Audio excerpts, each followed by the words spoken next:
Have you ever wondered why some people seem to grow older without losing the things that make life enjoyable? They still walk, they still cook, they still remember their family's stories. They still get up in the morning with a reason to move.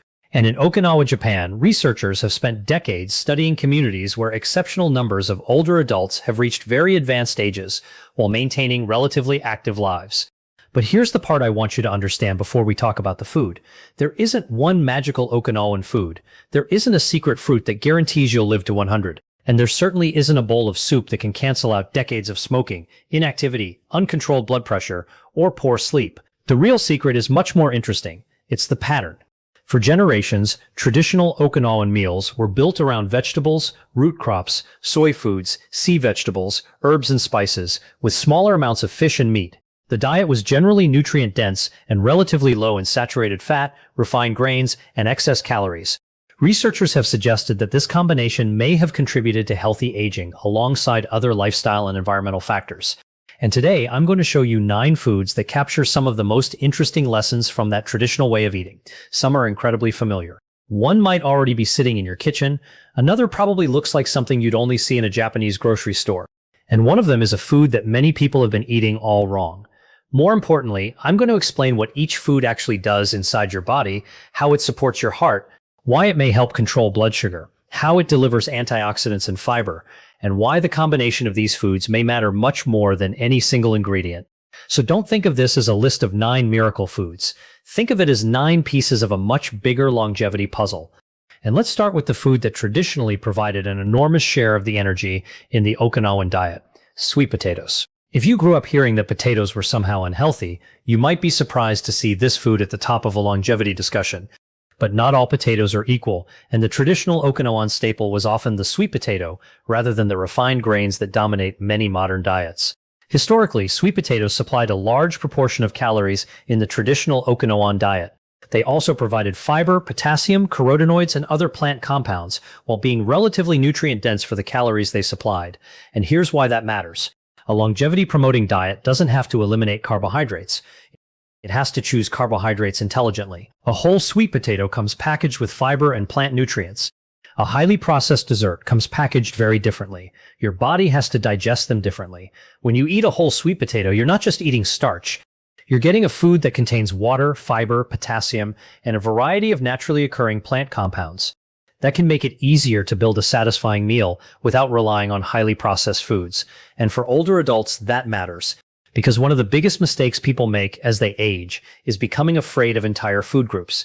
They hear carbohydrates and think they have to eliminate potatoes. They hear fat and eliminate every source of fat.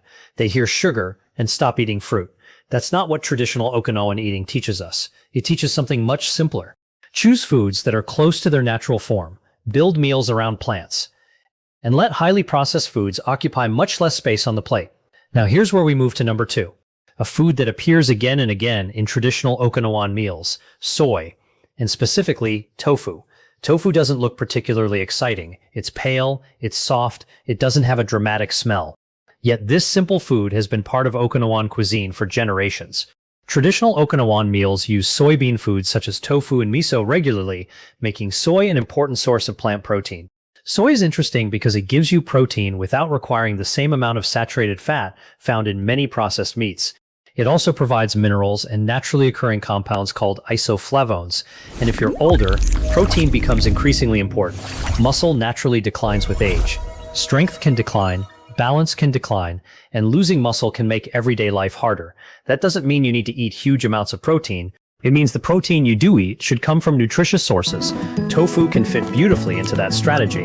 Add it to soup, stir it with vegetables, use it instead of some processed meat, or combine it with other plant foods to make a satisfying meal. And there's another reason soy matters. It's not simply what soy replaces, it's what it can help you eat more of. If your dinner contains tofu, vegetables, mushrooms, and seaweed, that meal naturally looks very different from a dinner built around processed meat, refined bread, and a sugary drink. This is the pattern, not one ingredient, the entire meal. Now let's talk about a food that comes from the sea. A food that looks almost insignificant until you realize how nutritionally interesting it can be: seaweed, kelp, wakame, nori. These foods have been part of These Japanese nutrient-rich cuisine for seaweeds, generations, kombu, and sea wakame, vegetables and were nori, also important are components of fundamental to traditional Okinawan Okinawan cuisine cooking. and the health of Seaweed the provides islanders. fiber and a range of minerals and bioactive compounds, although the exact nutrient content varies enormously depending on the type. And there's one important caution here. More is not always better. Some seaweeds can contain very high amounts of iodine. An extremely high iodine intake isn't appropriate for everyone, particularly people with certain thyroid conditions. So don't think you need a giant bowl of seaweed every day. Think of it as a flavorful, nutrient-rich addition in sensible portions. Add a little to soup. Use nori with meals. Include wakame in a vegetable dish. The lesson isn't eat enormous quantities. It's variety. Now let's move to one of the most visually impressive foods on the entire list, bitter melon. If you've never seen it before, you might wonder why anyone would willingly eat something that looks like a wrinkled green cucumber and tastes intensely bitter. But bitter melon has a long history in Asian cooking and traditional medicine. It also became a notable component of the traditional Okinawan diet. Modern researchers have become interested in bitter melon because it contains several bioactive compounds that may influence glucose metabolism. But here's where we need to separate traditional use from proven treatment. Bitter melon is not a diabetes cure. It should never replace prescribed medication, and eating it doesn't guarantee healthy blood sugar. What makes it interesting is the broader lesson. Traditional diets often include strongly flavored plants that modern Western diets barely use. And those plants bring different fibers, phytochemicals, and flavors to the table. That's important because healthy eating becomes much easier when food is actually interesting. You don't need to eat the same salad every day. You can use bitter melon, turmeric, ginger, garlic, herbs, mushrooms, different vegetables. Different flavors make a healthy pattern easier to maintain. And that brings us to our fifth food, green leafy vegetables. This one is much less exotic, and that's good news, because you don't have to move to Okinawa to benefit from this lesson. Traditional Okinawan eating included substantial amounts of green and yellow vegetables, leafy plants, and other colorful produce. Think spinach, mustard greens, cabbage, watercress, broccoli, bok choy. Different vegetables bring different nutrients. Some provide folate, some provide vitamin K, some provide carotenoids, many provide fiber and potassium. And because vegetables tend to be relatively low in calories while providing substantial volume, they can help create meals that are satisfying without being excessively energy dense. That becomes particularly useful as we grow older. Our energy requirements can decline, but our nutrient requirements don't disappear. You may need fewer calories while still needing plenty of vitamins, minerals, protein, and fiber. That's one reason nutrient density becomes increasingly important with age. And there's another secret hidden in these vegetables. Color. Dark green, orange, yellow, purple, red. The more variety of plant colors you eat, the more diverse the collection of plant compounds entering your diet. You don't need to count every antioxidant, just eat the rainbow. Now here's where many people make a mistake. They buy healthy vegetables, then drown them in heavy sauces, deep fry them, or cover them with processed toppings. The Okinawan lesson isn't just eat vegetables, it's to build meals where plants actually occupy the center of the plate. And speaking of plants that pack an enormous amount of flavor into tiny amounts, we need to talk about turmeric. Turmeric is one of the most recognizable spices in Asian cooking. Its bright yellow-orange color comes mainly from compounds called curcuminoids, including curcumin. Curcumin has been studied extensively for its anti-inflammatory and antioxidant properties. But there's an important reality check. The amounts you get from normal culinary use are much smaller than the doses used in many supplement studies, and supplements can interact with medications. So I would never tell someone to replace medical treatment with a turmeric capsule. Instead, use the spice the way food cultures have used it for centuries. In cooking, add it to vegetables. Mix it into soups. Combine it with black pepper and healthy fats when appropriate. Use it as a way to make nourishing food more flavorful. That may sound simple, but simple is exactly the point. A longevity diet has to be something you can live with, not something you survive for 3 weeks. Now we're moving to number 7, and this one comes from another category of food that appears repeatedly in healthy traditional diets: mushrooms. Mushrooms are fascinating because they're not plants in the traditional biological sense, but nutritionally they fit beautifully into a plant-forward meal pattern. Shiitake, oyster mushrooms, enoki, each brings a different texture and flavor. They also provide fiber, minerals, and various bioactive compounds. More importantly, mushrooms can replace something less healthy. Instead of adding another portion of processed meat, you can use mushrooms to add umami and satisfaction. Instead of making every meal revolve around meat, you can make vegetables, beans, tofu, and mushrooms the stars. That kind of substitution matters. Because longevity isn't simply about adding superfoods. Sometimes it's about what those foods allow you to remove. Less processed meat, less refined food, less excess saturated fat, less added sugar, less highly processed food, and more whole foods. That brings us to number 8, fish. Now, if you expected the Okinawan diet to be completely vegetarian, that's not actually how the traditional pattern looked. Fish and smaller amounts of lean animal foods were part of the diet, while plant foods remained dominant. Fish provides high-quality protein and, depending on the species, beneficial omega-3 fatty acids. Fatty fish such as sardines, mackerel, salmon, and similar species can provide EPA and DHA. These fats have been extensively studied for their role in cardiovascular health. But again, the Okinawan lesson is moderation. Fish wasn't necessarily the centerpiece of every meal. It fit into a larger pattern dominated by plant foods. That's a useful distinction, because modern wellness culture often takes one food and turns it into a miracle. Eat more fish. Drink this tea. Take this supplement. But healthy populations rarely depend on one superfood. They depend on combinations. And that brings us to the final food, perhaps the quietest one on the list, tea. In traditional Okinawan food culture, tea was a common beverage, including jasmine-style tea and other teas. Tea contains polyphenols and other plant compounds, and unsweetened tea can be a simple alternative to sugary drinks. And this may be one of the easiest Okinawan habits to copy. You don't need special equipment, you don't need an imported product, you don't need a prescription. Simply stop turning every drink into dessert, water, unsweetened tea, coffee without excessive added sugar. Those choices can dramatically change the amount of added sugar you're consuming without requiring you to eat less food. But there's one final lesson from Okinawa that I don't want you to miss. It's not actually a food, it's a philosophy.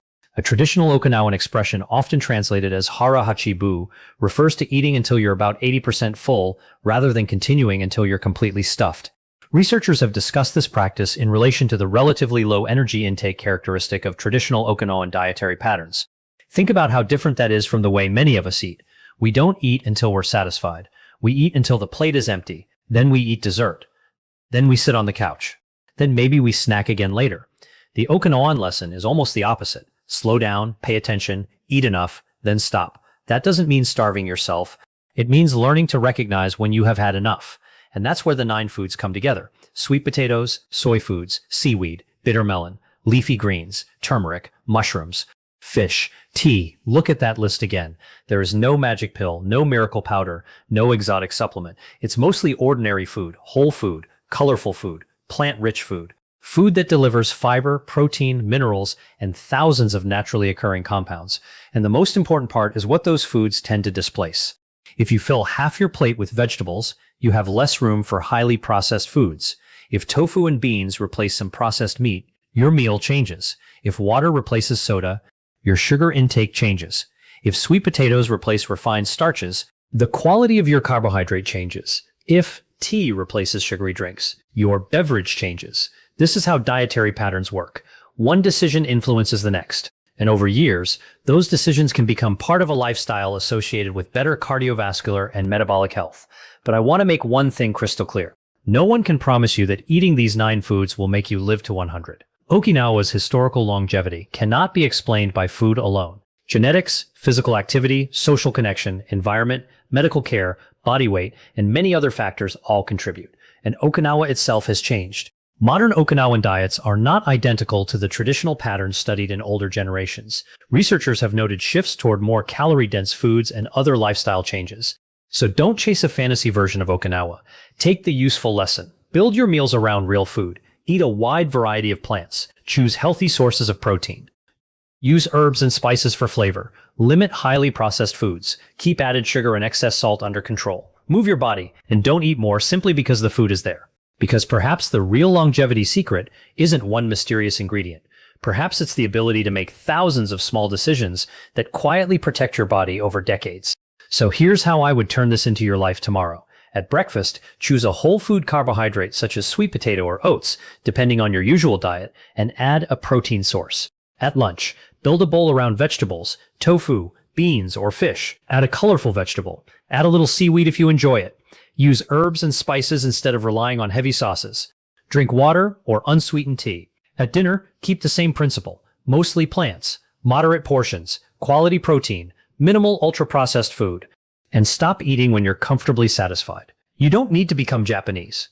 You don't need to move to an island. You don't need to recreate a 100-year-old person's entire lifestyle. You simply need to borrow the principles. Because the most powerful longevity habits are often the least glamorous. Eat real food, move every day, Stay connected to people. Sleep well. Avoid smoking. Keep your blood pressure under control. Manage your blood sugar and give your body the nutrients it needs repeatedly, not occasionally. That's what healthy aging looks like. Not chasing immortality. Building resilience. Not trying to avoid every disease. Reducing the factors that make disease more likely. Not searching for one magical food. Creating a pattern you can follow for the next 10, 20, 30 years. And maybe that's the most important lesson of all. Your future health is being built right now. Not by one enormous decision, but by breakfast tomorrow morning, by what you put on your plate at lunch, by the drink you choose this afternoon, by whether you walk after dinner, by whether you stop eating when you're satisfied. Those choices may feel small, but small choices repeated for decades are anything but small. So the next time you hear someone say that Okinawa has a secret food that guarantees a long life, remember what the science actually tells us. There is no magic food. There is a pattern, and that pattern is something you can begin building today. Start with one food, then another, then another. Make your meals more colorful, more plant-forward, less processed, more satisfying, and give your body the opportunity to reward you with something far more valuable than a number on a calendar. More healthy years, more strength, more independence, more memories, more mornings when you wake up and still feel capable of living the life you want. That is the real meaning of longevity. And that is the lesson we can borrow from Okinawa.